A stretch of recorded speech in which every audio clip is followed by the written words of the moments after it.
Alors, on va pouvoir commencer, je pense, et puis les personnes se connecteront en cours de route, pardon.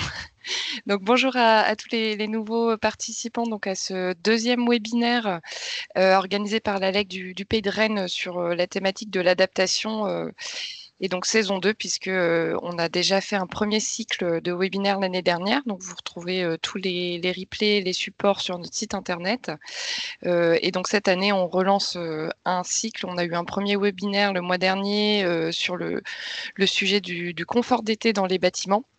Et aujourd'hui, donc, on va parler de ressources en eau. Donc, je vous remercie à tous de bien couper vos micros pour pas perturber les présentations. On pourra les ouvrir au moment des questions. Il y a plusieurs temps de questions-réponses après à peu près chaque intervention. Et le webinaire est enregistré pour pouvoir le mettre ensuite en replay sur notre site. Donc pour poser les questions, soit vous utilisez le petit outil conversation, soit vous levez la main. Et donc aujourd'hui, la thématique ressources en eau qu'on a intitulée donc anticiper pour ne pas rester en carafe. On aura donc, je vais commencer, donc je suis Fanny Perrier par introduire le webinaire. Ensuite, on aura un premier témoignage de c'est inversé, pardon, mais le premier témoignage, c'est la CEBR, donc collectivité eau du bassin rennais, avec Magali Lebas, qui nous parlera donc des aides et des accompagnements apportés dans le cadre du programme Ecodo. Ensuite, on aura un témoignage à deux voix de la commune de la Chapelle-Thoireau avec Daniel Lebois et Benoît Philippe, chargé de mission à la LEC, sur la récupération d'eau de pluie à usage interne dans une école. Et une troisième intervention donc à deux voix aussi, avec Benoît de Prigent de la collectivité Val-d'Île-Aubigné et Benoît Philippe, toujours sur la réalisation d'un diag-eau. Et on fera un petit point sur les actualités et les aides financières ensuite. Alors, juste pour rappeler, pour ceux qui ne nous connaissent pas, mais donc l'Agence locale de l'énergie et du climat du Pays de Rennes, donc on intervient à l'échelle du Pays de Rennes, c'est-à-dire 4 EPCI, Rennes Métropole, Val-d'Île-Aubigné, Liffré-Cormier Communauté et Pays de Château-Giron. Ça fait 25 ans qu'on travaille sur ce territoire, sur l'accompagnement des transitions des différents acteurs, enfin de la transition énergétique des différents acteurs du territoire. Je n'en dis pas plus, normalement, vous savez à peu près qui on est. Pour resituer aussi, donc on parle d'adaptation au changement climatique sur le territoire du Pays de Rennes. Si on s'intéresse donc à la TRAC, la trajectoire d'adaptation au changement climatique, qui envisage à l'horizon 2100 plus 4 degrés en moyenne en France. Sur notre territoire, nous, on aura aussi une intensification donc, des aléas climatiques, comme partout ailleurs. Et aussi, plus concrètement, ça veut dire une augmentation de la température moyenne, une augmentation du nombre de jours de forte chaleur, une augmentation des pics de chaleur, des canicules. Donc, ça veut dire qu'on a une augmentation moyenne, mais on a aussi les extrêmes qui vont être beaucoup plus présents. Il y a un micro, excusez-moi, qui est allumé, si vous voulez bien le couper. Merci. Également une variabilité dans l'intensité des précipitations et également certainement une augmentation des vents violents.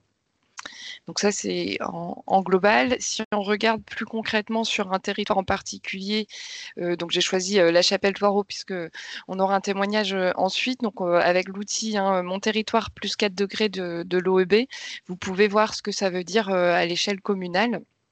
Et donc, si on regarde sur la Chapelle, on aura à l'horizon, donc à la fin du siècle, à plus 4 degrés, une température moyenne qui augmente de plus de 3 degrés, avec une température estivale qui va augmenter de plutôt 4 degrés, et en hiver également une augmentation de la température aux environs de 3 degrés. J'ai pas remis les chiffres, mais on a aussi une diminution des précipitations et du nombre de jours de gel par an.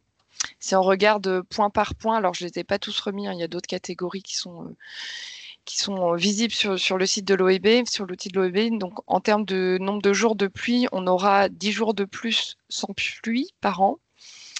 On aura aussi une grosse augmentation du nombre de journées très chaudes, avec 23 jours supplémentaires en 2025. Même chose pour les nuits chaudes par an, où là, on aura 12 nuits de plus. Et les records de température vont aussi augmenter. Donc là, on atteindrait 43,5 degrés, avec aussi une grosse augmentation du nombre de jours très secs, enfin du nombre de jours, pardon, avec un sol très sec par an qui passerait de 78 à 110 jours, donc plus 28 jours.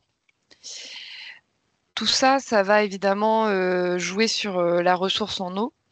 Notamment, on a en premier lieu on aura une diminution de la quantité d'eau, mais aussi de sa qualité, liée à la hausse des températures, à la baisse des débits. Donc ça a des impacts directs sur la production d'eau potable et puis sur les systèmes d'assainissement. Indirectement, on a d'autres impacts forts aussi sur la santé, sur les rendements agricoles, puisqu'on aura bah, du fait des sécheresses, des besoins en eau supplémentaires, mais une ressource moins présente. Et puis aussi des impacts sur les activités économiques. C'est ce qu'on a pu voir déjà en 2022 avec les arrêtés sécheresse et des réglementations ponctuelles pour limiter la consommation d'eau de certaines activités qui ont dû carrément s'arrêter. Pour appuyer un petit peu, c'était les rappels de l'année 2022 qui a été marquante pour le territoire. Ce qu'il faut avoir en tête, c'est que potentiellement, là, c'était une année isolée, entre guillemets, mais il faut s'attendre à avoir plusieurs années de suite, voire même sur les travaux de la chaire eau, ils ont identifié potentiellement 6 années de suite type 2022. Donc ça aurait des impacts énormes sur la ressource, avec donc l'enjeu principal. Donc là, j'ai repris, c'est une diapo du PCAET de Rennes Métropole, en tout cas, qui a beaucoup travaillé sur cette mission adaptation. Et donc pour l'enjeu de préserver la ressource pour fournir une quantité d'eau potable suffisante et de bonne qualité, dans un contexte où on est aussi en augmentation démographique, il va y avoir une stratégie qui va s'appuyer sur plusieurs points. Le premier, évidemment, ça va être d'économiser la ressource, de renouveler toute la partie adduction d'eau, renforcer aussi les solidarités territoriales, donc d'un territoire à l'autre, de pouvoir venir en appui d'un territoire qui a plus besoin et inversement, et d'anticiper évidemment les futurs aléas climatiques pour se préparer aussi au risque de pénurie qui aujourd'hui n'a pas eu lieu sur le territoire, mais qu'il faut s'attendre à avoir dans les années à venir.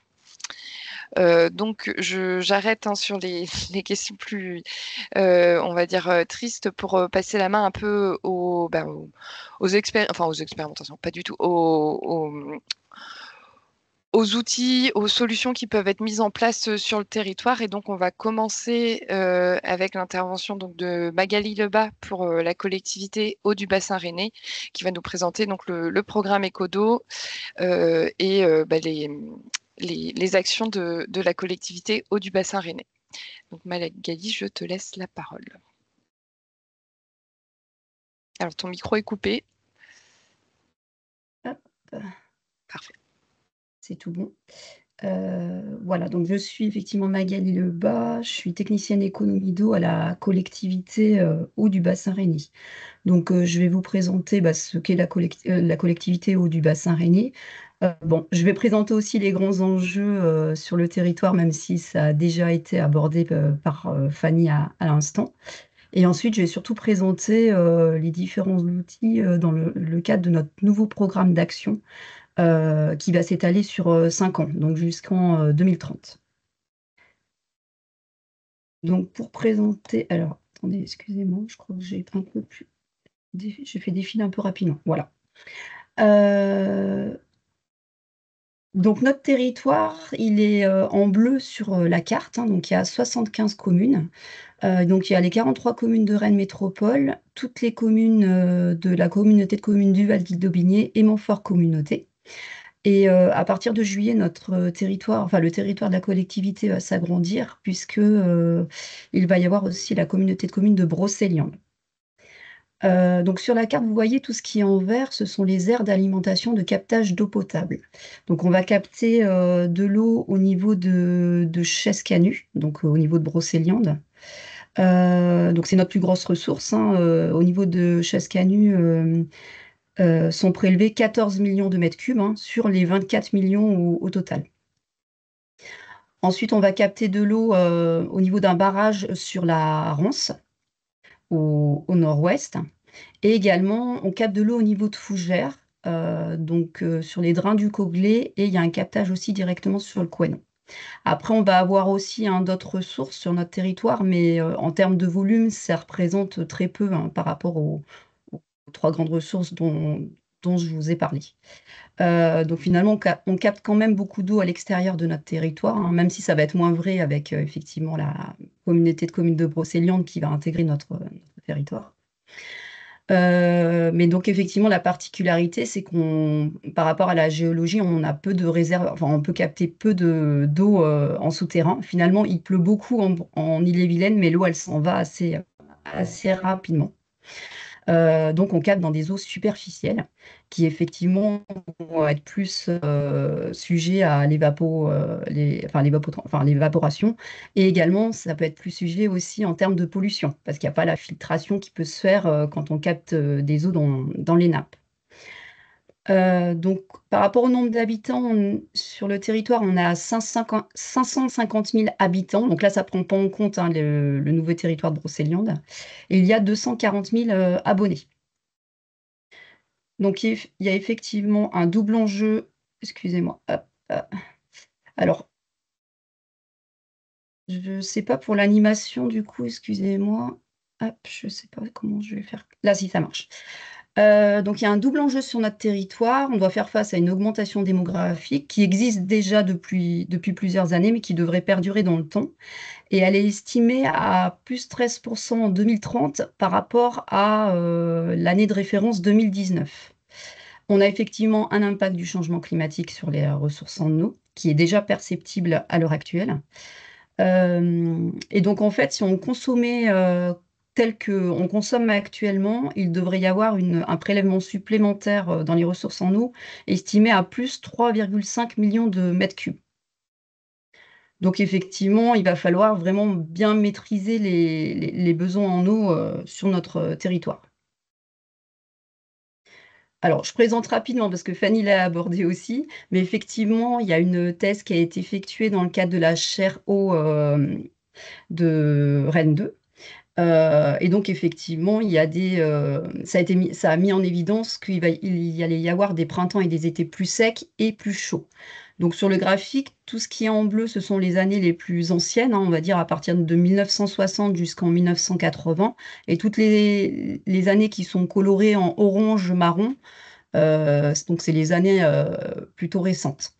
Et donc on voit clairement que les années en marron-orange, on est plutôt sur le haut en termes de température, hein. Et on a l'année 2022 qui est complètement en haut à gauche, hein, qui est quasiment hors graphique, avec effectivement une année de sécheresse. Donc en fait, l'année 2022 telle qu'on l'a connue devrait être une année moyenne vers 2040-2050 et une année fraîche vers la fin du siècle. Donc on devrait avoir des aggravations des vagues de chaleur. Et par rapport aux précipitations, par contre, les conclusions de la thèse, c'était un peu plus incertain. Potentiellement, peut-être qu'il pleuvra moins en automne ou en hiver et plus en début de printemps, là où finalement la végétation, bah, elle a besoin d'eau.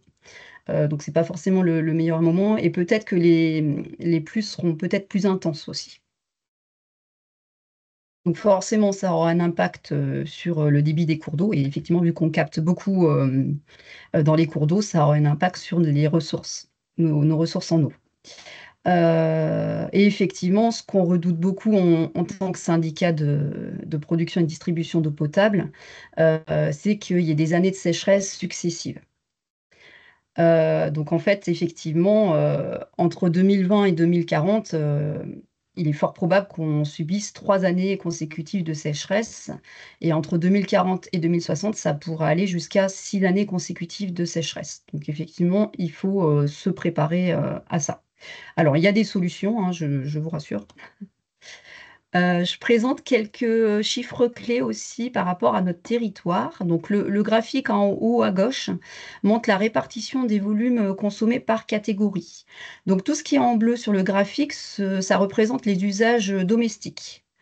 Donc on voit qu'il y a 75% des volumes qui sont consommés qui consomment des usages domestiques. Donc ça va être tout ce qui est locaux à usage d'habitation et on va avoir les immeubles collectifs de logement. Donc on a une baisse des consommations domestiques hein, depuis quelques années. Alors vous voyez effectivement sur le graphique, bon, les années 2020 et 2021 sont à prendre avec des pincettes parce que forcément avec le confinement, le télétravail, etc., elles étaient un peu plus, c'était un peu plus important en termes de consommation moyenne en mètres cubes par abonné par an. Mais si on compare effectivement l'année 2022-2023 par rapport à l'année 2019, on constate effectivement une baisse. En revanche, pour le cas restant, donc qui est en orange sur le camembert, euh, là, on n'enregistre pas de baisse de consommation, on est plus sur une stagnation. Donc là, ça concerne la catégorie collectivité, services publics et entreprises.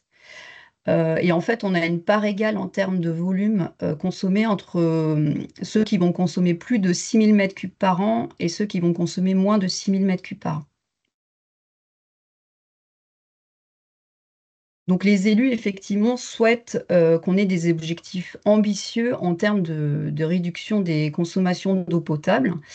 Donc comme je vous l'ai dit, effectivement, on a une évolution démographique qui va perdurer dans le temps. Et les élus souhaitent qu'on tienne les objectifs du plan eau du gouvernement de moins 10% en termes de prélèvement dans la ressource en eau. Et donc, en termes d'objectifs, ça serait d'avoir moins 17% en 2030 par rapport à l'année 2019 en termes de consommation unitaire en mètres cubes par an par habitant. Donc, ça concernera également les entreprises, hein, cet objectif-là. Donc, on a moyen d'agir, effectivement. On a un nouveau programme d'économie d'eau qui va être voté très prochainement là, au comité syndical du 12 juin. Il est structuré en 6 grands axes. Donc, je vais les balayer. Donc effectivement, afin d'avoir une meilleure visibilité du programme, il y a une nouvelle charte graphique. Donc pour ceux qui connaissaient effectivement l'ancien logo, voilà, on est parti sur un nouveau logo. Et les ambassadeurs de l'eau aussi qui font du porte-à-porte ou des animations grand public, ils vont avoir aussi des vêtements marqués, enfin logotés avec, avec ce nouveau logo, pardon. Également, on s'est rendu compte lors de la phase bilan, il y avait un atelier consacré aux habitants. Et en fait, on s'est rendu compte que les enjeux de la ressource en eau tels que je vous les présentais n'étaient pas forcément très connus. Donc en fait, on souhaite, dès le début du programme, faire une communication importante sur les enjeux de la ressource en eau, l'impact du changement climatique. Donc on va utiliser différents biais, hein. Il y aura des conférences grand public qui vont être organisées. Il va y avoir des podcasts aussi qui seront diffusés et différents documents. Donc on va probablement vous solliciter en tant que commune hein, pour faire le relais de toute cette information. Il y a également aussi une petite vidéo qui a été faite par rapport à l'action des ambassadeurs et notamment par rapport aux animations qu'ils ont développées depuis l'année dernière en entreprise.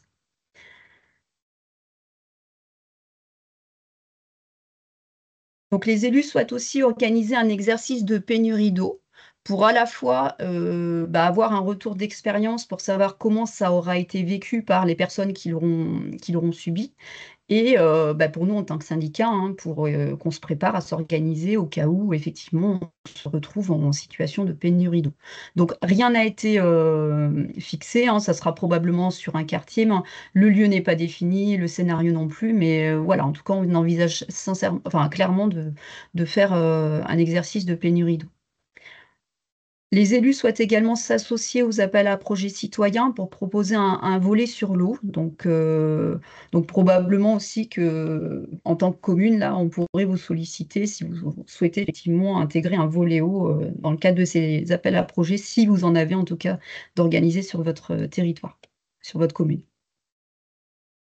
L'axe 2, ça va être plutôt de sensibiliser et équiper les usagers pour limiter leur consommation d'eau.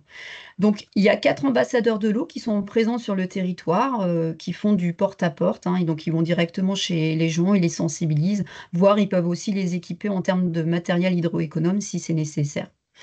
Donc il y a une commune par an, hein, où ils vont transiter. Et également, on souhaite aussi cibler on appelle ça les gros consommateurs particuliers. Donc on considère qu'ils vont être gros consommateurs à partir du moment où ils consomment plus de 150 mètres cubes par an. Après, la difficulté qu'on a, c'est qu'on ne connaît pas forcément le nombre d'habitants dans un logement. Donc, des fois, ce n'est pas forcément une surconsommation, mais en tout cas, effectivement, il y aura une priorisation du porte-à-porte sur 2 autres communes sur ces usagers-là. Et également, ils vont continuer aussi toutes les animations grand public qu'ils réalisent. Donc ils peuvent s'adapter, hein, par rapport aux besoins. Typiquement, avant, ils faisaient pas d'animation des animations d'entreprise, mais là, effectivement, il y a d'autres formats, hein. Ils peuvent même faire des modes un peu, on va dire, conférences, où ils vont parler aussi des grands enjeux, sur le territoire. Donc voilà, ils peuvent s'adapter à vos besoins. Donc il y a déjà plusieurs communes, hein, qui nous sollicitent dans le cadre de marchés ou lorsqu'il y a des accueils de nouveaux arrivants. Donc voilà, donc faut pas hésiter effectivement à nous solliciter si vous êtes intéressé par la visite des ambassadeurs de l'eau. Donc l'action 2, ça va être de poursuivre les partenariats avec les relais locaux. Donc il y a plusieurs communes qui étaient demandeuses pour avoir à disposition à l'accueil de la mairie des kits hydroéconomes pour pouvoir le distribuer aux habitants. Et donc effectivement, on va quand même poursuivre effectivement parce que ça avait bien fonctionné, donc on va effectivement le proposer dans le cadre du nouveau programme. Donc je vais passer ensuite. Alors je parle pas de tout, hein, parce qu'il y a des actions qui vous concernent moins en tant que collectivité. Donc on est toujours dans l'axe 2 et par rapport à l'action 4, donc elle vise à aider les usagers à la récupération d'eau de pluie pour usage intérieur sur l'existant. Donc je précise sur l'existant, mais je vais en parler un peu après parce qu'il va y avoir des évolutions dans le cadre de la M2 du PLUI de Rennes Métropole. Et donc les élus souhaitent qu'on ne finance plus tout ce qui va être fait dans le neuf parce que finalement, les cuves de récupération d'eau de pluie vont être imposées pour tout ce qui est projet de construction. Donc il est proposé de participer à... Ah non, pardon. Rennes Métropole va créer donc un appel à projet haut usage. Donc ça va démarrer très prochainement. C'est à destination des particuliers. Donc bien sûr, c'est sur tout le territoire de Rennes Métropole, mais ça va être priorisé sur les secteurs qui sont en réseau unitaire. Puisqu'en fait, là, c'est pour mener des actions de gestion de l'eau à la parcelle et de désimperméabilisation des sols. Et ont été rajoutées justement à ces actions des actions de récupération d'eau de pluie ou de mise en place de toilettes sèches. Donc, on va plutôt partir sur des projets un peu plus ambitieux. Et également, il va être proposé de mettre en place une aide forfaitaire pour la mise en place ou la transformation d'une récupération d'eau de pluie sur de l'existant. Donc pour les particuliers cette fois.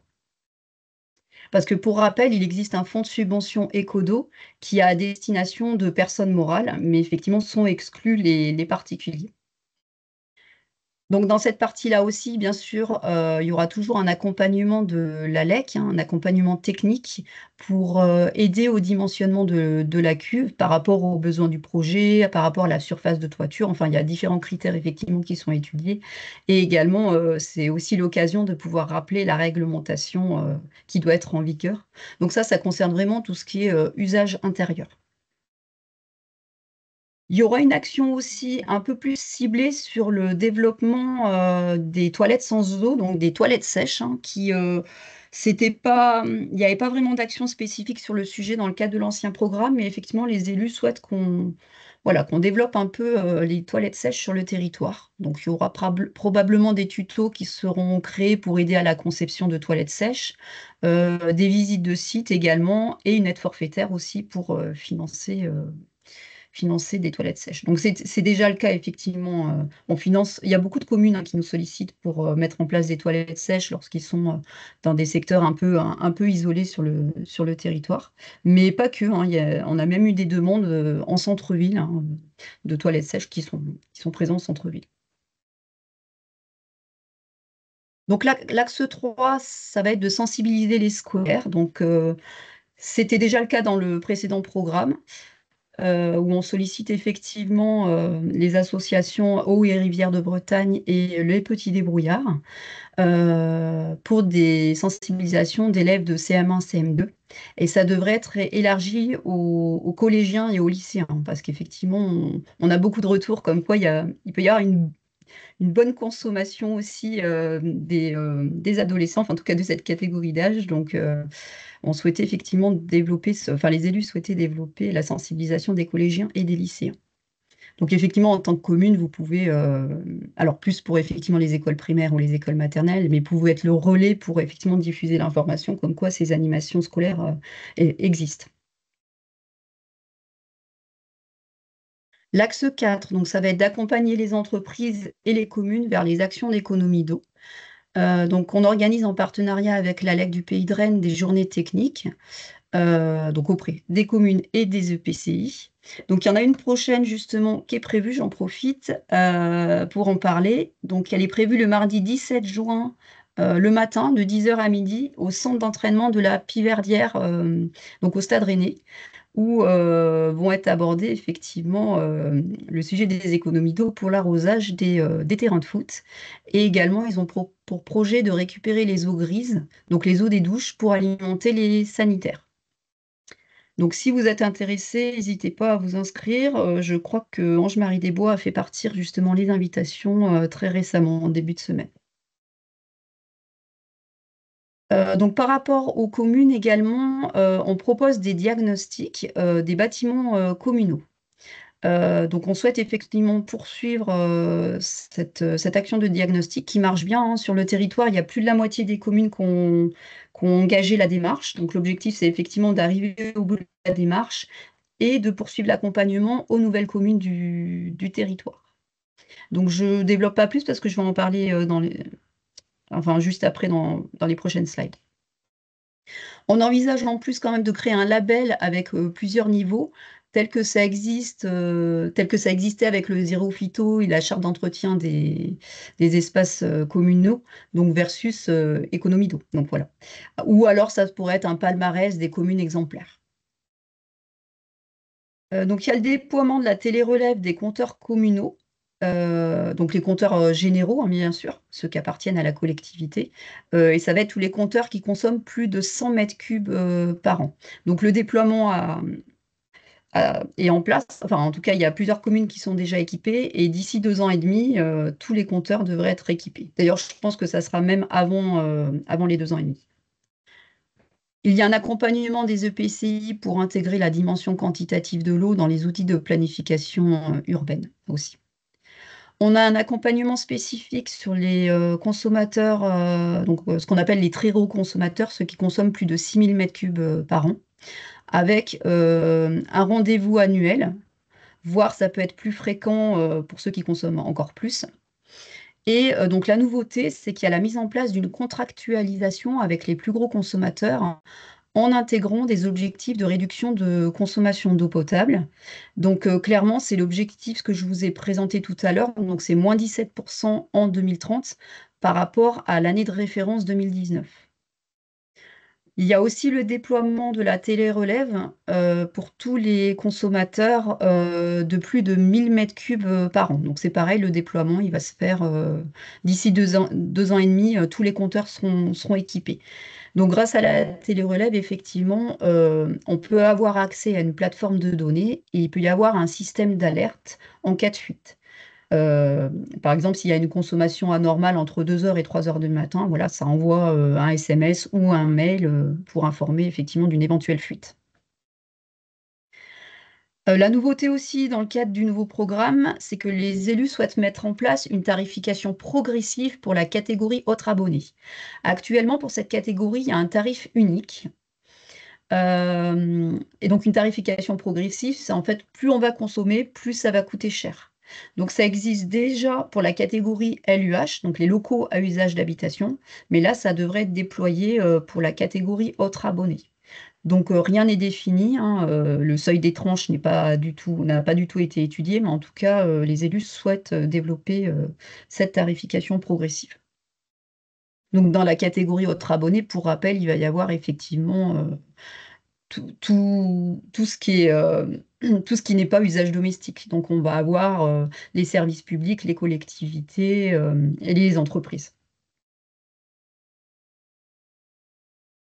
Donc, il va y avoir de nouvelles modalités d'aide financière via le fonds Écodo.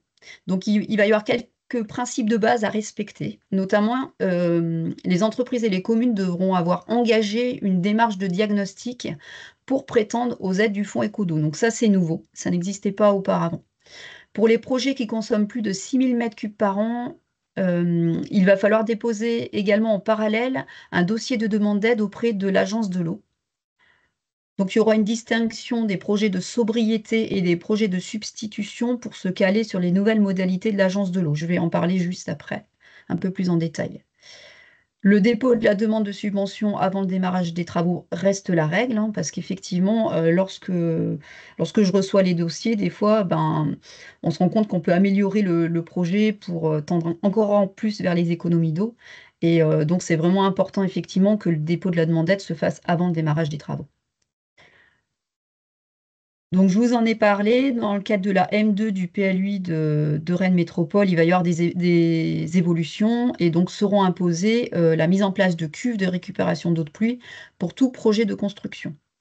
Donc effectivement, il était possible d'imposer la mise en place d'une cuve de récupération d'eau de pluie. Par contre, il n'était pas possible d'imposer le fait qu'il y ait un usage intérieur de cette eau-là. Donc effectivement, ça sera important qu'on puisse communiquer pour, pour qu'ils soient informés qu'un usage intérieur est possible et que c'est même conseillé. Donc, étant donné que ça va relever de l'obligation d'avoir une cuve de récupération d'eau de pluie pour tout ce qui est neuf, les aides dans le cas du fonds Écodo ne seront plus éligibles sur tout le territoire de la collectivité.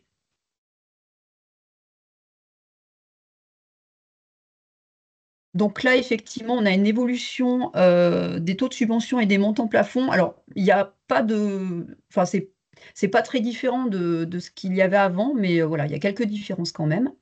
Donc, pour tout ce qui est action de sobriété, les dépenses éligibles, ce seront les coûts des travaux. Il n'y aura pas de plafond qui seront mis en place. Le taux de subvention sera à hauteur de 30%, avec un montant plafond de 50 000 euros, sauf pour les piscines où le plafond est rehaussé à 75 000 euros. Il y aura toujours la bonification qui existait déjà dans l'ancien programme de 10% pour tout ce qui est projet innovant. Et il y aura la particularité, effectivement, alors ça existait déjà pour tout ce qui est matériel hydroéconome dans le neuf, le taux d'aide est de 10% et le montant plafond est de 15 000 euros. Mais c'était déjà le cas aussi. Donc la nouveauté, c'est pour les actions de substitution. Donc c'est-à-dire quand on utilise une eau à la place d'une autre, par exemple, on va réutiliser de l'eau de pluie à la place d'eau potable. Il va y avoir un plafond au niveau des dépenses éligibles. Ça va être plafonné à 60 euros par mètre cube d'eau substituée. C'est le même montant plafond qui est prévu dans le cadre du nouveau programme de l'Agence de l'eau. Il y aura toujours un taux de subvention de 30% et toujours les mêmes plafonds de 50 000 euros et 75 000 euros pour les piscines. Donc pour les études, aucun changement non plus. Le taux va être maintenu à 40% et également un montant plafond à hauteur de 10 000 euros. Et le cinquième axe, qui concerne la construction et l'adaptation des logements pour limiter les consommations d'eau potable. Donc, cette action va viser à inciter à la pose de matériel hydroéconome et à limiter le temps d'attente d'arrivée d'eau chaude, qui reste effectivement problématique sur certains logements où le temps d'arrivée d'eau chaude peut être encore supérieur à 30 secondes. Donc effectivement, il y a quand même beaucoup de... Si la personne ne récupère pas cette eau, effectivement, c'est dommage de la perdre sans qu'elle soit utilisée, ou en tout cas, ou au moins de réduire ce temps d'attente. Donc il y a un référentiel CERCAL qui existe au niveau de Rennes Métropole, donc qui est imposé déjà pour tout ce qui est projet qui va être aidé par Rennes Métropole. Euh, on souhaite effectivement intégrer aussi les préconisations dans la nouvelle version du référentiel bas carbone de Rennes Métropole. Donc, il est prévu de poursuivre la distribution de kits d'économie d'eau, bon, on en a déjà parlé, hein, via la présence des ambassadeurs de l'eau. Il y aura le lancement d'un appel à projet d'un bâtiment sobre en eau pour avoir un bâtiment un peu exemplaire qui pourra effectivement être visité pour faire du retour d'expérience. Donc voilà, donc ça serait vraiment très intéressant justement d'avoir un bâtiment sobre en eau, type par exemple un immeuble où il va y avoir de la récupération d'urine aussi, parce que c'est vrai que sur notre territoire, on n'a pas encore de, de logements enfin d'immeubles qui prévoient ça. Mais ça pourrait être très intéressant que ce soit mis en place sur notre territoire. Donc il existe différents leviers à disposition des communes et des EPCI. Donc le diagnostic communal, je vous en ai déjà parlé. Donc la télérelève des compteurs généraux, l'aide financière via le fonds Ecodo, la sensibilisation des ambassadeurs de l'eau, donc des rencontres techniques, comme je vous en ai parlé tout à l'heure, et l'assistance technique à la récupération d'eau de pluie par la LEC du Pays de Rennes. Donc j'en profite également pour vous parler d'une formation qui va avoir lieu le mardi 10 juin de 9h30 à 11h30 alors je crois que c'est à l'hôtel de ville de Rennes Métropole, mais Ange-Marie, tu me corrigeras si je me trompe, pour parler de la récupération d'eau de pluie pour usage intérieur. Et il y aura ici, voilà, visiblement c'est bien ça, donc c'est parfait. Et si je ne me trompe pas non plus, il devrait y avoir Sébastien Le Gruel de Rennes Métropole qui devrait intervenir pour parler de la gestion de l'eau à la parcelle et potentiellement aussi des évolutions de la M2 du PLUI. Un petit zoom sur le diagnostic des équipements communaux qui se déroule en 6 étapes, hein, pour ceux qui ne connaissent pas. Donc, il y a une première étape d'état des lieux, donc en présence de l'élu référent, du responsable des services techniques et d'une personne de la cellule écodo de la CEBR. Donc, effectivement, il va y avoir un retour d'expérience d'une personne de la communauté de communes du Val d'Ille-d'Aubigné, parce qu'on avait sollicité la LEC pour cette mission-là, parce que voilà, j'étais toute seule, hein, pour assurer cette mission-là, donc je ne pouvais pas assurer tous les diagnostics. Mais on va avoir un renfort sur mon poste très prochainement qui va être ciblé sur l'accompagnement des communes. Donc la première phase d'état des lieux. Ensuite, on va avoir la signature d'une convention entre la commune et la collectivité Hauts du Bassin Rennais. Donc cette convention, c'est vraiment juste pour formaliser les choses par écrit, pour spécifier les engagements de la commune, les engagements de la collectivité. Mais il n'y a pas d'enjeu financier, hein, dans le cadre de cette convention. Ensuite, on va former un agent à l'autodiagnostic des bâtiments. Donc, c'est vraiment les services techniques qui vont être mobilisés derrière pour faire les mesures sur chaque point d'eau. Par contre, on va montrer comment fonctionne un débitmètre et le mettre à disposition. La prochaine étape donc, va être d'analyser et de proposer des préconisations. Et ensuite, on envoie un guide un guide des préconisations. Et bien sûr, la dernière étape qui est quand même très importante, hein, parce que ça serait dommage d'avoir fait le diagnostic, mais de ne pas arriver au bout du programme d'action. Donc, c'est le fait de mettre en place justement toutes les actions en respectant ces préconisations qui ont été mises dans le guide. Et de solliciter, pourquoi pas, le fonds Ecodo.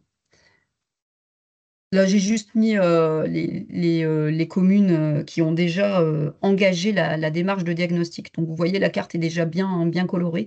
Et en plus, elle n'est pas totalement à jour, hein, parce qu'il y a quelques communes qui devraient être en plus en bleu sur la carte, notamment Montfort Communauté, La Chapelle-Chaussée, Val d'Ille-d'Aubigné aussi, communauté. Ça, c'est juste pour montrer un peu les résultats d'une étude. Donc en fait, pour chaque bâtiment, on va attribuer une note écodo qui va de 1 à 10. Donc 1, ça va être un site qui n'est pas du tout économe en eau, et 10, c'est un site qui va être très économe en eau. Et donc, on va produire une carte en mettant les volumes qui vont être consommés et la note écodo. Donc en gros, il faut éviter les gros ronds rouges parce que ça veut dire qu'il y a une forte consommation et, et la note écodo, elle n'est pas bonne. Donc ça veut dire qu'il faudrait prioriser les actions sur ce bâtiment-là.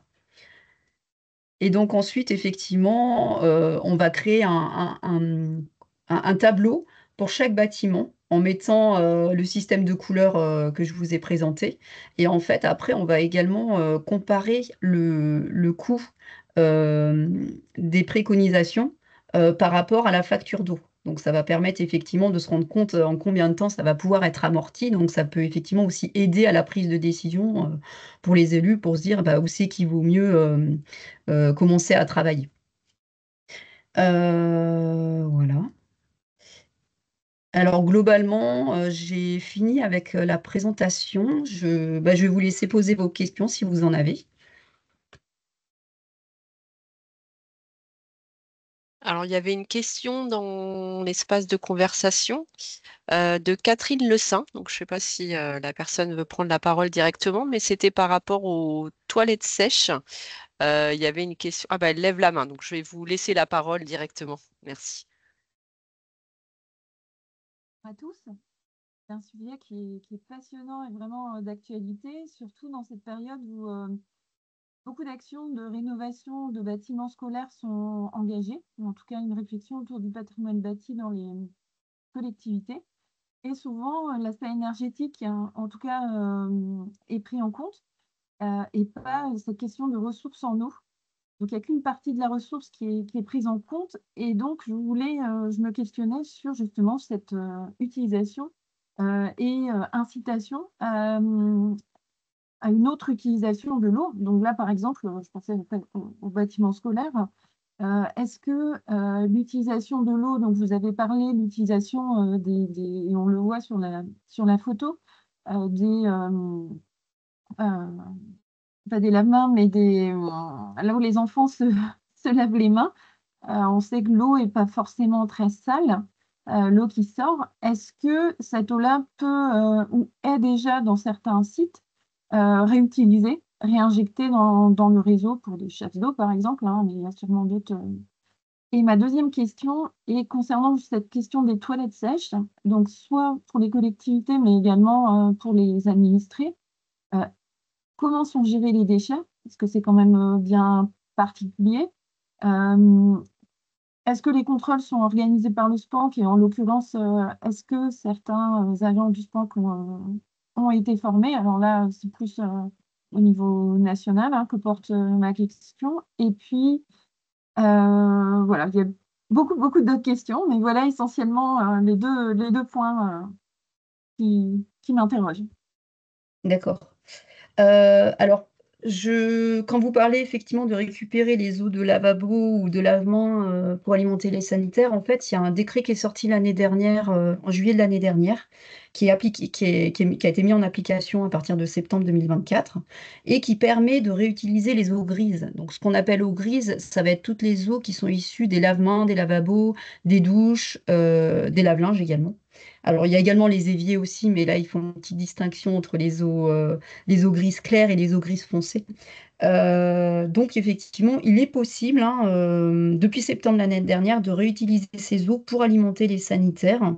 Par contre, effectivement, ça va être soumis à autorisation et soumis à des critères de qualité d'eau. Donc, si vous le souhaitez, donc j'imagine Fanny que le diaporama va être transmis aux participants. Je pourrais rajouter effectivement des slides sur ce décret si vous êtes intéressé. Et alors, chose importante aussi, c'est qu'il y a une évolution où on peut utiliser maintenant les eaux de pluie, et les eaux grises aussi, hein, d'ailleurs, pour alimenter les sanitaires dans les bâtiments sensibles. Donc typiquement, dans les crèches, les écoles maternelles, les hôpitaux, c'était interdit avant d'utiliser de l'eau de pluie pour alimenter les sanitaires, et maintenant c'est possible.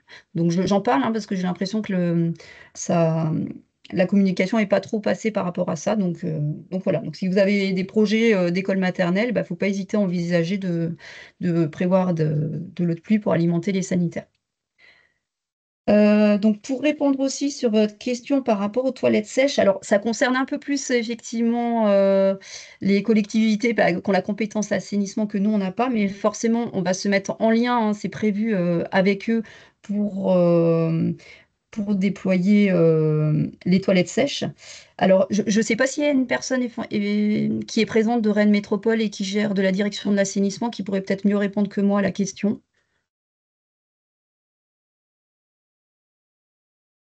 Je crois pas, mais Non, bah là, pour le coup, effectivement, nous, on va échanger fortement avec Rennes Métropole, donc ils sont déjà au courant, hein, bien sûr, qu'on souhaite développer les toilettes sèches sur le territoire, mais voilà, je préférerais que ce soit une personne de la direction assainissement qui apporte une réponse. Et merci autre beaucoup. point, excusez-moi, ça m'amène au marché public. Donc, il y a voilà, il y a certaines orientations qui sont prises maintenant. Est-ce que ces éléments-là peuvent être inscrits dans les marchés de façon, voilà, les critères, est-ce que ce sont, ou est-ce que ça a déjà été, est-ce qu'il y a déjà des exemples de retour d'expérience? Que ça impose aussi aux AMO, du coup, et aux maîtres d'œuvre. Vous parlez en fait quand vous créez. Alors, c'est peut-être Ange-Marie, je ne sais pas si tu peux répondre à la question éventuellement. Est-ce que c'est possible de préciser un petit peu la question, s'il vous plaît? Si on prend un exemple, dans une rénovation d'un patrimoine bâti communal, Oui. donc il y a un marché qui est passé, et cette question-là, en amont du marché de travaux classiques, est-ce qu'il est possible d'intégrer des clauses relatives justement à ce type de ressources en eau, ou est-ce que c'est encore balbutiant? Et si c'est le cas, est-ce que vous avez des retours d'expérience, voire des expérimentations dans d'autres collectivités? Je ne sais pas si toutes les informations ont été claires. Vous parlez de mettre de, La réutilisation des eaux vous grises, parlez de mettre en place du c'est bien ça? matériel hydroéconome? La réutilisation des eaux grises, ouais. Réutilisation Hmm. des eaux D'accord. grises, ouais, par exemple. Et ben finalement, aujourd'hui, avec les textes qu'évoquait Magali, avec le décret d'août 2024 et son application en septembre, finalement, ça ouvre complètement la possibilité de le faire maintenant. Il y avait effectivement même déjà des collectivités qui se posaient la question, même avant finalement ces textes-là, de l'anticiper. Et là maintenant, en tout cas, c'est tout à fait possible de le faire. Donc, effectivement, lors des consultations marché, par contre, là, il faut être, je pense, bien accompagné pour bien décrire les besoins et attentes auprès des entreprises qui pourraient y répondre. Et d'ailleurs, on en parlait hier lors d'une formation sur la récupération d'eau de pluie. On a abordé aussi forcément la réutilisation des eaux grises. Et on avait un spécialiste justement sur ces domaines-là qui nous disait qu'il commençait à y avoir quelques projets qui commençaient à émerger. Alors, en termes de retour d'expérience, on n'en a pas encore vraiment sur le territoire, mais dans les temps à venir, on commencera à en avoir. Ça se lance gentiment. Merci Ange. Je laisse Merci. Daniel Lebois poser sa question. Oui, ça me fait penser à dans quel document, comment dirais-je, de référence pourrait-on inclure la réutilisation des eaux grises? Est-ce que c'est au niveau du SAGE, au niveau du SCOT? Comment est-ce qu'on pourrait effectivement imposer que dans les AMO, il y ait directement cette inscription? Enfin, directement, en tout cas, que ce soit une condition obligatoire.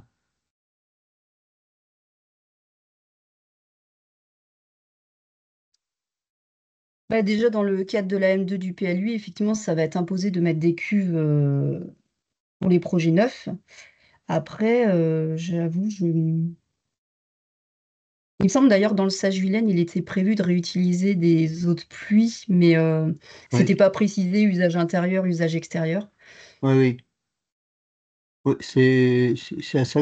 Et alors, je crois qu'il faut peut-être aussi ne pas oublier de faire le distinguo entre le PLUI de Rennes, Rennes Métropole, et les autres communautés de Mm, communes. Donc, si on parle au tout à niveau fait, de BR, on couvre pas du tout le même territoire, hein. tout à À fait. un moment, c'est ambigu dans la présentation, c'est qu'on confond un peu Mm, euh, le PLUI de Rennes Métropole et le territoire du bassin rennais. oui. Ouais. Dans le sage, ouais, au niveau du Scott, ça n'aurait pas de sens non plus, ça? Ça pourrait avoir du sens aussi au niveau du. Bah non, non, c'est moins le. Non, le sage. Ok. Ok. Merci. On va peut-être continuer le webinaire et puis on reprendra des temps de questions-réponses à plusieurs moments. Alors, normalement, j'ai repris la main.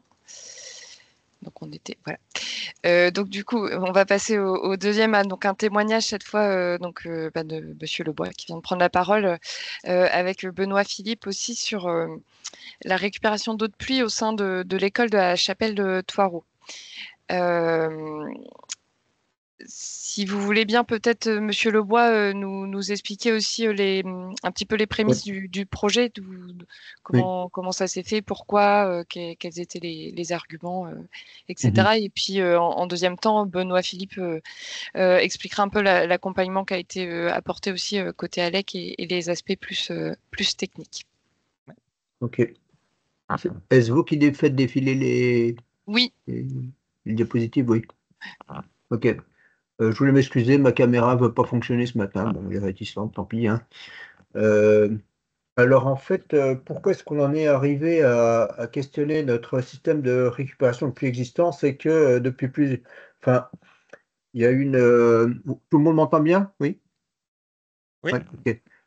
Depuis plusieurs années, en fait, j'ai l'impression... Alors, le fait est que la récupération d'eau de pluie de l'école, elle a été installée antérieurement à la présence du responsable du service technique, qui est quand même là depuis 18 ans. Donc, on ne connaît pas tout l'historique de l'histoire. Et en fait, il s'avère que le système installé ne fonctionnait pas bien depuis des années. Et donc, c'était les services techniques qui, systématiquement, manuellement, modifiaient le fonctionnement entre l'eau du récupérateur et l'eau courante. Donc ça, c'était pas viable, quoi. Et du coup, il y a 1 an et demi à peu près, on a fait intervenir un réparateur quand même. Bon, bref. Et ce réparateur a dit, normalement, ça doit fonctionner, quoi. Donc il a modifié quelque chose, il a remis en état, ça avait l'air de fonctionner. Il s'est avéré que l'année 2024, qui a quand même été une année assez pluvieuse, on aurait dû constater une baisse de consommation d'eau, ce qui n'a pas été du tout le cas. Et voir, on a eu une augmentation significative des consommations d'eau. Bon, voilà, on s'est dit, on va prendre le taureau par les cornes et on va changer. D'abord, on va agrandir le réservoir qui ne fait que 5 mètres cubes, quoi, qui pourrait accueillir, on peut accueillir tout à fait à l'emplacement un beaucoup plus gros réservoir, donc on ne va pas s'en priver, on va passer à 12 mètres cubes, enfin, ça c'est le projet. Et ça permettra également de changer ce système défaillant parce que c'est absolument anormal qu'on soit dans un tel état au niveau de l'école, hein, vu les consommations d'eau. Voilà, ça c'est toute la genèse et donc comme on est en phase de vie et on veut déposer ce devis, on aurait bien aimé, enfin j'aurais bien aimé avant la fin du mois, là c'est parti pour être plutôt début juin, mais bon, on devrait tenir le délai. En plus, on a effectivement des éléments de non-conformité à la réglementation, donc ce qui fait que globalement, de toute façon, il y avait quelque chose à faire, d'autant qu'on va reprendre la cantine sur le site et que probablement on aura peut-être des besoins un peu supplémentaires en eau, donc globalement, tout était justifié. La diapositive suivante elle donne de mémoire ce qu'on espère en termes de... Donc, il y a une visite du site, hein, bien sûr. Le stockage, on l'avait déjà plus ou moins anticipé avant le dimensionnement. Hein, ça, on voulait vraiment accroître. Hein, si les années, enfin, 2024 a été une telle année pluvieuse qu'on s'est dit que il fallait renforcer significativement la taille du récupérateur d'eau de pluie. Donc, il y a eu des conseils. Hein, je n'ai pas pu être présent à la visite. Et voilà, les informations sur les aides financières mobilisables, je les connaissais parce que je fais partie du groupe de travail Ecodo. Donc voilà, c'est aussi pour ça que ça a poussé l'estimation qu'on voit dans la diapositive suivante, c'est on va beaucoup plus couvrir nos besoins en eau et ça nous permettra d'économiser quand même 217 mètres cubes d'eau par an, ce qui devrait être significatif par rapport à la consommation actuelle. Et accessoirement, 900 € sur le budget, ce qui est actuellement pas négligeable. Voilà, ça résume assez bien l'état d'esprit global de la chose. Voilà. Merci beaucoup. Je vais demander, enfin Benoît, si tu veux Ouais. compléter peut-être. Alors, tu veux que je remette la diapo Ouais, je veux bien. Tu me dis. Voilà, oui, pour compléter les propos de Monsieur Dubois, en effet, donc on a été sollicité, on est allé sur site et en discutant aussi avec les services techniques, ils nous disaient, bon, en effet, le stockage insuffisant, eux, ils le voyaient concrètement parce que étant donné que la gestion était manuelle, dans le sens gestion manuelle, ça veut dire que quand la cuve était vide, l'école appelait les services techniques pour que les services techniques se déplacent pour mettre l'eau en mode eau potable. Donc c'était à eux de faire la manipulation de vanne et en l'occurrence, la cuve, elle se vidait en 1 ou 2 jours. Parce que voilà, 5 mètres cubes, faut savoir que l'école, c'est un gros consommateur d'eau parce que beaucoup de points de puisage et puis beaucoup d'usagers. Donc, en l'occurrence, la cuve, elle pouvait se vider en une journée. C'est ce qu'on avait vu aussi lors de la visite, parce qu'il y a un indicateur sur le gestionnaire d'eau de pluie qu'on voit en photo qui donne le niveau de la cuve. Et moi, en y allant en fin de matinée, on voyait qu'elle était déjà à moitié vide alors qu'il avait plu la veille, quoi. Donc, c'était vraiment une contrainte pour eux. D'une part de faire ce déplacement-là, le système n'était vraiment pas optimisé parce qu'il suffisait qu'il repleuve en fin de journée, mais les services techniques n'avaient pas à se déplacer forcément chaque jour. Donc on était peut-être aussi en eau potable alors que la cuve était pleine. Donc il y avait vraiment ce sujet-là de stockage insuffisant et gestion manuelle qui faisait que le système n'était pas optimisé parce qu'on était en eau potable alors qu'on avait peut-être une cuve pleine. Et puis une contrainte voilà, pour les services techniques. Et l'autre élément, voilà, c'était les éléments de non-conformité à la réglementation, notamment sur une partie très importante de la réglementation qui est la séparation des réseaux eau de pluie eau non potable. Donc ici, ça reprend. Alors nous, suite à la visite, voilà, comme l'a dit Monsieur Dubois, on a fait une étude de dimensionnement du stockage.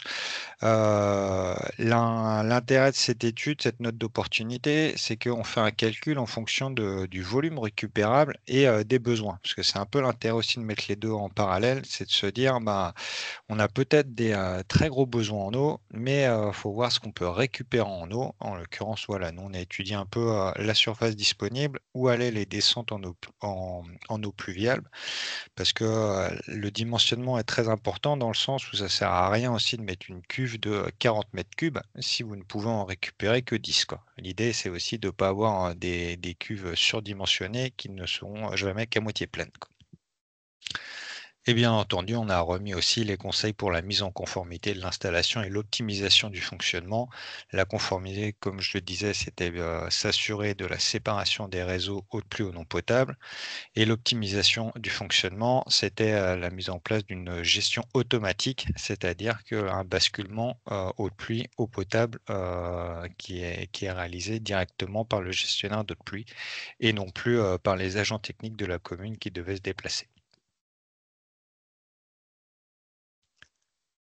Hop, et ici, voilà, taux de couverture des besoins estimé à 60%. Là aussi, c'est intéressant de le noter qu'une école, c'est très intéressant d'avoir de l'eau de pluie dessus pour 2 raisons. Parce qu'au niveau d'une collectivité, l'école, c'est un très gros consommateur, voire le plus gros consommateur en eau potable. Simplement aussi parce que contrairement à du logement où c'est plutôt la partie douche qui est la grosse partie de la consommation eau potable, à l'échelle d'une école, là c'est vraiment la partie sanitaire qui représente la plus grande partie de la consommation d'eau parce qu'on a beaucoup d'usagers quotidiennement. Et l'autre aspect qui est intéressant d'avoir de l'eau de pluie sur un groupe scolaire, c'est que le profil de consommation de ce type de bâtiment est très adapté. Simplement parce que les écoles, généralement, elles ne sont pas utilisées en période estivale. Et en période estivale, c'est là aussi où il pleut le moins. Donc, on va dire que la courbe de consommation d'une école, elle suit aussi la courbe de pluviométrie, ce qui fait que c'est relativement intéressant d'avoir un système de récupération de pluie sur des bâtiments qui ont peu de consommation quand il y a peu de pluie.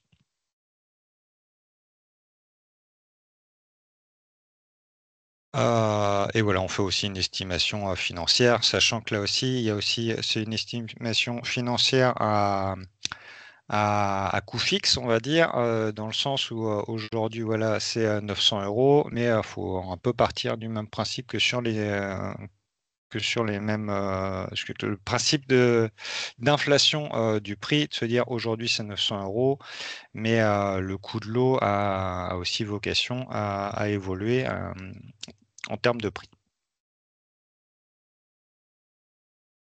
Si tu peux passer la dernière slide, Fanny. Voilà, non, bah, c'est les questions-échanges. OK. Voilà, c'est pas. Merci Benoît.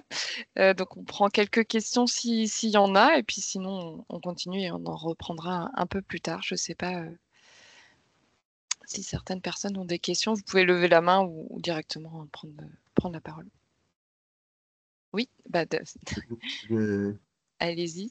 C'est pas forcément exactement dans le cadre, mais toujours est-il que on fait une ombrière sur la Rennes Métropole réalise une ombrière sur un parking de notre salle socio-culturelle, et on parle de beaucoup de récupération d'eau de pluie. En fait, hier j'étais sur le PCAET, là, il y a une conférence sur le PCAET, et il y avait Saint-Hermel qui disait qu'ils avaient fait une ombrière et ils avaient prévu directement de la récupération de pluie également pour alimenter ça socioculturel. Donc, si on avait quelque chose à suggérer à nos amis de la métropole, c'est d'envisager chaque fois qu'on fait une ombrière s'il y a un intérêt de prévoir un récupérateur d'eau. Voilà, je mets ça dans mes penses-bêtes parce que ça aurait été tout à fait approprié dans notre commune en plus. Merci. Voilà, il y a c'était également tout. Catherine Le Saint Petite qui avait une histoire. question. Très, Et très c'est rapidement. Monsieur Lebois, pas du bois, juste Oh, là. oui, excusez-moi. Il n'y a pas de mal, c'est une grande habitude. Très rapidement, vous parlez des économies qui ont été faites et donc de l'intérêt et de l'occupation du bâtiment. Oui. Mais si on a une approche globale, à moins de me tromper, mais c'est effectivement intéressant pour l'eau, mais peut-être que dans une démarche globale et systémique de transition, est-ce que je ne vais pas parler de cohérence parce que c'est pas le terme, mais est-ce que ça peut être envisagé autrement, ou est-ce que l'intérêt peut être autre? Que l'aspect économique, vous voulez dire? Oui, il y a l'aspect économique, et puis bon, l'aspect économique, la démarche de transition écologique qui doit être plutôt globale. Ah bah oui, bien sûr. Euh, Bah, là, l'idée, hein, c'est la première idée, hein, c'est comme on l'a vu au début du webinaire, c'est la préservation de la ressource, quoi. C'est-à-dire que là, voilà, on met plus de l'eau potable dans les sanitaires, mais elle est remplacée par de l'eau de pluie, quoi. Donc là, la première idée, voilà, c'est le changement de flux, on va dire, quoi. C'est la préservation de la ressource, quoi, en premier lieu, sachant que, comme on le disait, pour une école, le premier poste de consommation en eau, c'est les sanitaires, quoi. Et accessoirement, moins de traitement de l'eau, etc., etc. Donc, moins de coûts pour la collectivité ou du bassin rennais, donc forcément pour le consommateur. Magali, Qui je te dit eau laisse. potable, dit eau potabilisée, hein. Oui, je voulais juste rajouter quelque chose donc, par rapport à l'objectif que j'ai annoncé tout à l'heure, par rapport aux moins 17% qui doivent être atteints. Mais finalement, ça peut être complètement atteignable, hein. Typiquement, dans la répartition de consommation dans un foyer, on a plusieurs usages où on peut utiliser de l'eau de pluie à la place d'eau potable. Typiquement, les chasses d'eau, la lessive, les jardins, le lavage du sol. Pour tous ces usages-là, on peut utiliser de l'eau de pluie. Et ça représente à peu près 40% du volume consommé par un foyer. Donc voilà, c'est quand même important effectivement de parler de ça, parce que l'objectif de moins 17% peut être vu comme quelque chose de très très ambitieux, mais voilà, ça peut être atteignable. Merci. En fait, juste pour intervenir à nouveau, c'est que les 17%, ils ont vraiment été comment dirais-je, considérés par rapport à ce qui est atteignable. C'est un objectif normalement atteignable, hein, les études, enfin, dans Ecodo, là, on voit bien que on peut afficher même jusqu'à 21%, et il s'est avéré que si on fait une moyenne entre les différents consommateurs, 17% paraît un chiffre plus raisonnable. Donc, normalement, au niveau des foyers, hein, c'est 17%, c'est tout à fait atteignable. Merci.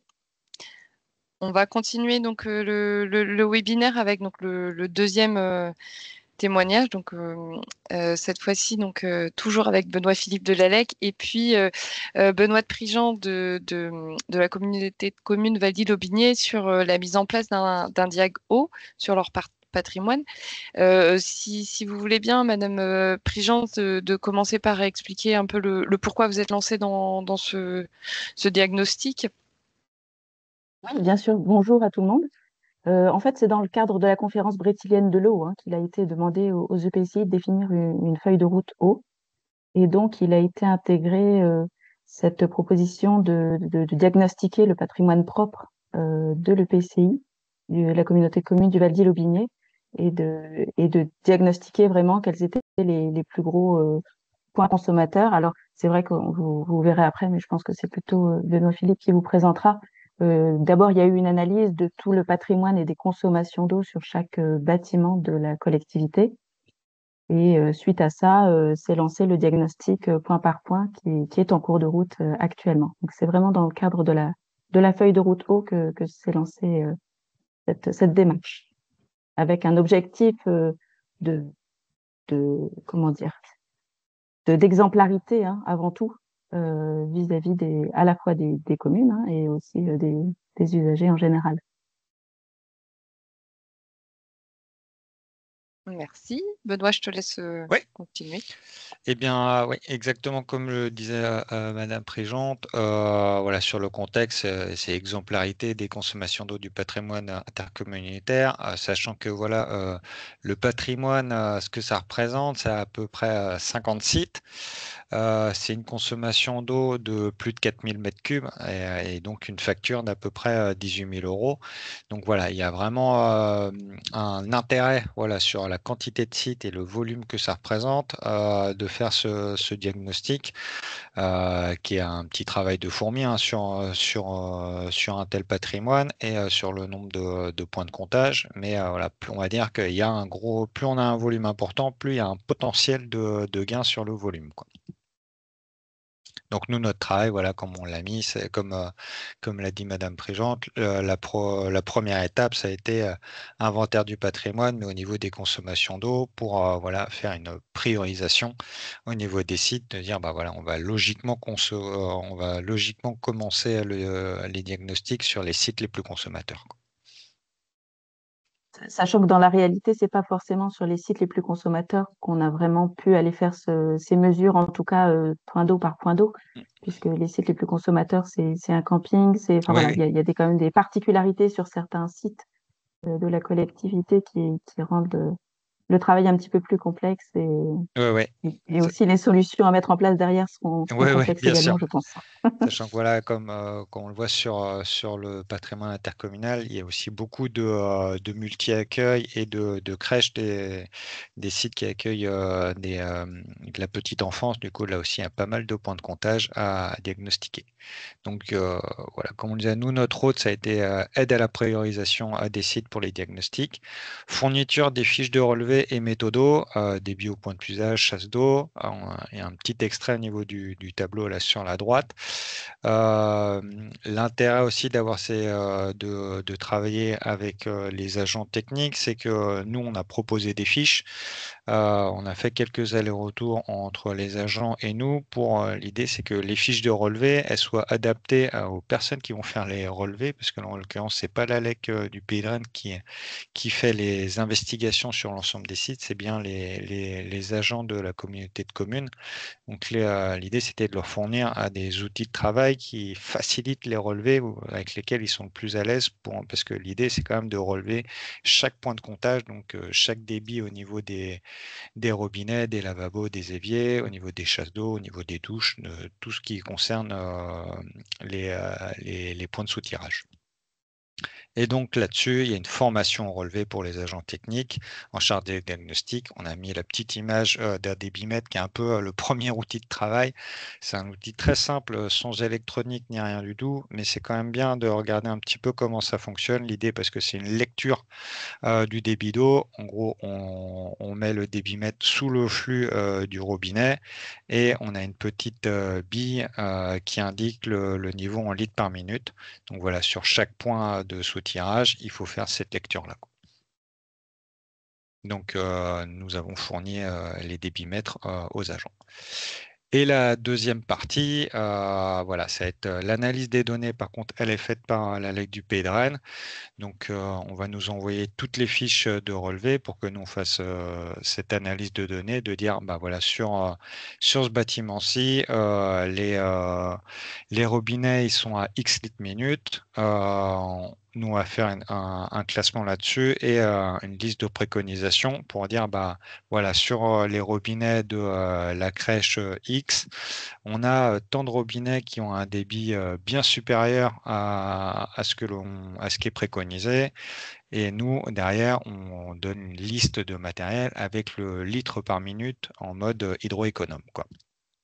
Et bien entendu, un pourcentage d'économie d'eau qui va permettre aussi à la communauté de communes de prioriser ses investissements. Donc ici, moi, j'ai remis, comme l'a présenté Magali Lebas, une sorte de visualisation des rendus, c'est-à-dire, voilà, comme on le voit sur le petit carré à droite, l'état des lieux avec la classe écodo, bon, passable, à renouveler, ce qui nous permet, voilà, déjà visuellement de voir sur quel matériel, dans quels locaux sont concernés par un remplacement nécessaire, et puis un petit classement aussi de dire, bah voilà, la note Ecodo, elle est de 6 sur 10 sur ce bâtiment-là, pour que la communauté de communes, elle aussi, puisse voir rapidement sur l'ensemble de son patrimoine quels sont ces sites à prioriser pour le remplacement de matériel. Merci Benoît. Juste petite précision, c'est que effectivement nous, l'ALEC intervient dans le cadre du partenariat avec la CEBR qui nous délègue la mission. On arrive au temps de questions-réponses aussi. Vous voulez ajouter des choses, Benoît ou Benoît Prigent. Et sinon, on prend quelques questions. Ou pas. Et donc, effectivement, Benoît l'a rappelé, hein, la mission, elle est en cours. Évidemment, ça passe sur un certain temps, puisqu'il y a quand même beaucoup de points de puisage à aller relever. Donc, ça va s'échelonner dans le temps.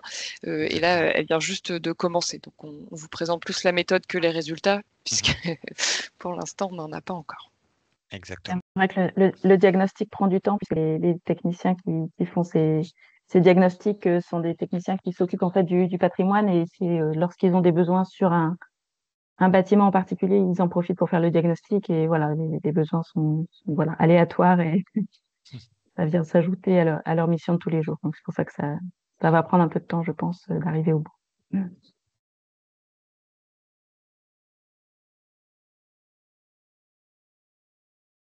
Je vais continuer s'il n'y a pas de questions, et puis on reprendra après les questions-réponses. Ça va aller assez vite, hein, puisque c'est plutôt des supports que vous aurez dans le support justement qu'on va compléter pour le mettre en ligne. Bon, là, je le redis pas, c'est le futur PLUI enfin si je le redis quand même, mais futur PLUI de Rennes Métropole avec justement les dimensions des stockages obligatoires. Et je sais pas, Magali ou Benoît, si vous avez l'info, ou même Ange-Marie, sur quand est-ce que ça sera effectif. Ça, vous pouvez le compléter à l'oral, ou on le mettra sur la diapo. Comme le webinaire précédent, j'ai remis quelques dispositifs financiers, donc sachant que la CEBR en a présenté quelques-uns, et sans tout redétailler, on va retrouver à peu près les mêmes dispositifs qu'on avait présentés la dernière fois, avec en plus les aides de l'Agence de l'eau, mais notamment le programme Ecodo, il me semble que derrière, c'est des aides de l'Agence de l'eau. Le fonds vert aussi peut permettre de financer certaines actions. Il y a encore toujours l'appel à projet Région ADEME, le leader du Pays de Rennes, et puis le fonds métropolitain de Rennes Métropole. Et donc, je ne vais pas forcément redétailler, mais je vous ai mis une diapo avec en tout cas les liens pour avoir les informations plus précises sur ces dispositifs. Dans le cas du fonds vert, c'est le côté prévention des inondations qui est finançable. L'agence de l'eau, alors là, il y a beaucoup de choses, donc c'est pareil, je ne vais pas redétailler, mais vous avez tous les liens pour voir en particulier à quoi vous pouvez prétendre et sur quelle plateforme vous devez déposer les dossiers. L'ADEME région, donc là, la diapo, elle n'a pas changé, c'est la même que la dernière fois. Le leader, pareil. Et puis le fonds de concours Rennes Métropole, où là, il y a aussi donc, une catégorie spécifique adaptation avec la gestion de l'eau. Ça, c'est le fonds de concours. On a mis aussi quelques ressources. Donc là, c'est alors si, quand même important, le guide qui a été réalisé donc en partenariat avec les CEBR par l'ALEC, le guide sur la récupération d'eau de pluie à usage interne. Et donc, c'est un guide qui va être mis à jour là très prochainement. Il est en ligne sur notre site internet. Vous avez le lien ici. Également, la plaquette Ecodo de la CEBR qui donne les solutions, mais aussi les consommations d'eau en fonction de la composition des ménages, qui est sur le site de la CEBR pour le coup. Il y a pas mal de choses aussi côté CEREMA, donc là on vous a mis les documents et puis on rajoutera le lien qui apparaît pas là, et aussi sur l'observatoire de l'environnement, vous pouvez retrouver les chiffres clés, notamment de l'eau en Bretagne, des données sur la qualité de l'eau aussi. Et également, il y a un petit film de la CRESEB qui est disponible. Alors, je pense que le lien, pareil, sera rajouté s'il n'apparaît pas. Vous pouvez aussi consulter le site Météonap du BRGM qui permet de prévoir les sécheresses et les inondations sur les territoires. Il y a également l'outil, pardon, c'est un peu une liste à l'après-vert, l'outil Vigicru. Donc, vous avez le lien là tout de suite en dessous. Et puis, donc, je vais passer assez vite pour arriver aux prochaines actualités. Donc, il reste sur notre cycle de webinaire un dernier webinaire qui aura lieu le vendredi 20 juin, toujours sur le même format. Et là, ce sera le sujet de la biodiversité, végétalisation en espace urbain. Donc, n'hésitez pas, si vous avez soit des projets que vous souhaitiez mettre en avant, vous pouvez nous solliciter ou des questions déjà sur ce sujet-là. On tâchera de les traiter donc, dans un petit mois. Alors, Magali, je ne sais pas, tu voulais prendre la parole? C'était peut-être avant. Oui. Non, je voulais juste apporter une précision par rapport au fonds de subvention Ecodo, hein. C'est bien un fonds qui est porté par la collectivité eau du bassin rennais, hein, qui est distinct par rapport aux aides de l'Agence de l'eau. Et pour répondre à la question par rapport au planning pour la mise en place du PLUI de Rennes Métropole, donc la validation devrait se faire en conseil communautaire le 19 juin prochain. Et l'opposabilité des règles est prévue pour mi-septembre probablement. Et ce qui est important aussi, c'est que la date à prendre en compte, c'est la date de délivrance des permis et des permis par le service instructeur de Rennes Métropole, sachant qu'il peut y avoir un délai de 3 mois en termes d'instruction. D'accord. Merci beaucoup. De rien. Et donc sur les autres actualités dont on a un petit peu parlé, donc on rajoutera, je commence par la fin, mais sur les visites, effectivement, donc le 17 juin, on pourra mettre le lien d'inscription directement dans le support. Il y a la visite du centre de formation du Stade Rennais avec la récupération d'eau de pluie. On aura aussi, plutôt en septembre, la visite d'un habitat participatif avec plusieurs choses, hein, gestion du confort d'été, végétalisation et récupération d'eau de pluie.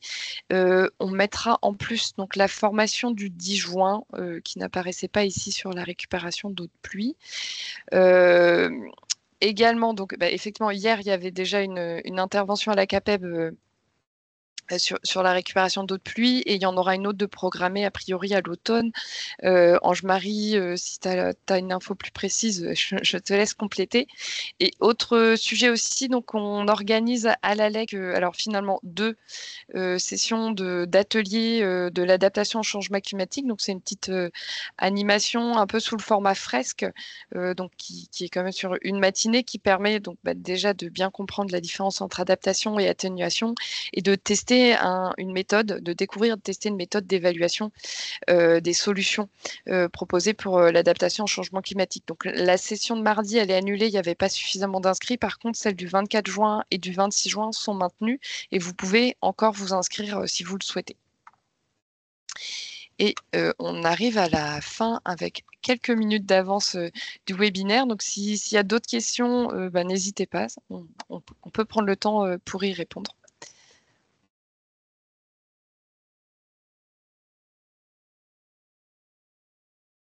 Peut-être juste, c'est vrai qu'on a parlé du PLUI de Rennes Métropole, et donc c'est vrai que ce sont aussi des actualités sur les autres EPCI, hein, dont certains ont pris la compétence justement PLUI, donc un PLU à l'échelle intercommunale depuis le début de l'année 2025. Donc voilà, on peut aussi supposer que dans le cadre de ces révisions et extensions de périmètre de PLU, il va y avoir aussi des prises en compte évidemment de la préservation de la ressource en eau, avec voilà, peut-être des mesures similaires, ou en tout cas à suivre au niveau du sujet eau là, dans les prochains mois sur ces territoires.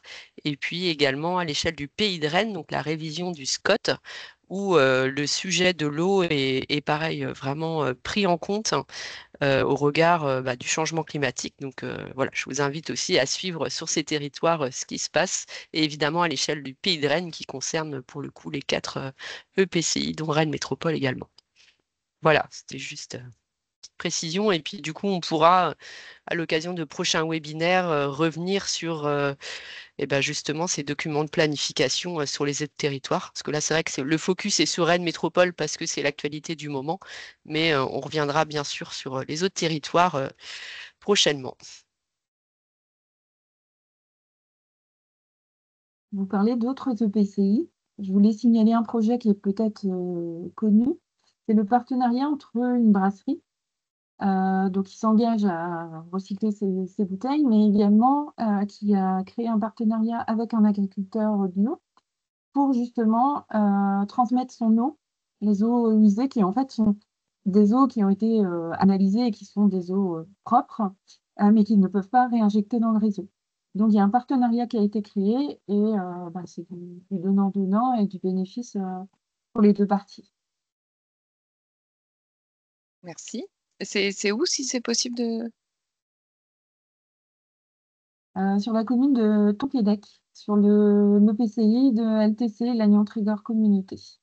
D'accord. Merci.